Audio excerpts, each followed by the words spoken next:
Thank you, Mr. Speaker. Last week I quoted a gentleman named Ron Johnson, a theologian from Indiana, who said, "Our founding fathers called the right to life self-evident truths.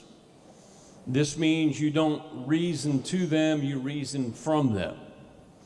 You begin with life as a starting point and view all public considerations from life."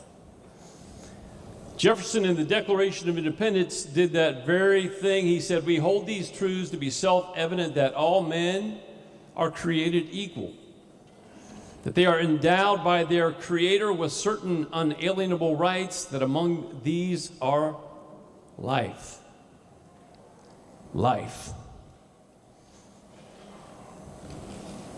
Interestingly, God addressed the life issue as a first thing also.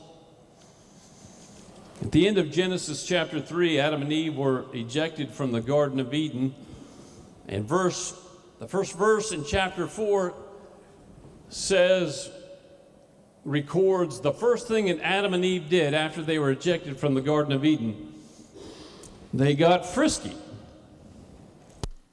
It says Adam knew his wife, and she conceived. She conceived. That's called the law of first mention in Scripture. The first mention of conception, of life, is life occurring at conception. You'll find that pattern after that first verse, verse in Genesis 4:1, repeated throughout Scripture, that so-and-so came together and they conceived and then they bear a child. Conception. That's God's standard of where life begins. We can set a standard wherever we want, in a capricious manner, in a relative manner, in our decision of where we want to decide and say where life begins. But I'd have to ask you, if you set that standard after conception, on what basis, on what authority are you setting that standard? Because God makes it clear in Scripture that He sets life, the standard of life, beginning at conception.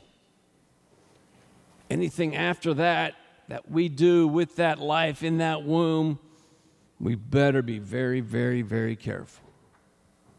Conception, a first thing. You argue from it, you don't argue to it. I said in Judiciary, when this was before the committee, that when a nation drifts from God, this is the kind of arguments you can expect to have. Is it okay to tear apart a helpless, defenseless baby in the womb, limb from limb?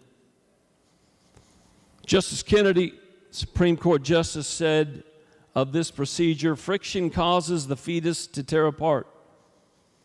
For example, a leg might be ripped off the fetus as it is pulled through the cervix and out of the woman. Kennedy again in Steinberg v. Carhart said, the fetus in many cases dies just as a human adult or child would. It bleeds to death as it is torn limb from limb. That is man setting a standard that God did not give us, setting a standard of what we can do with life after conception.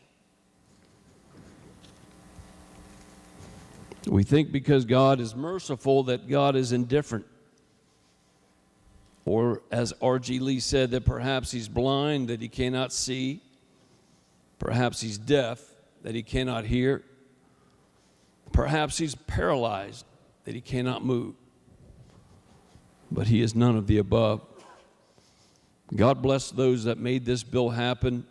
May their numbers increase. Mr. Speaker, I urge its passage.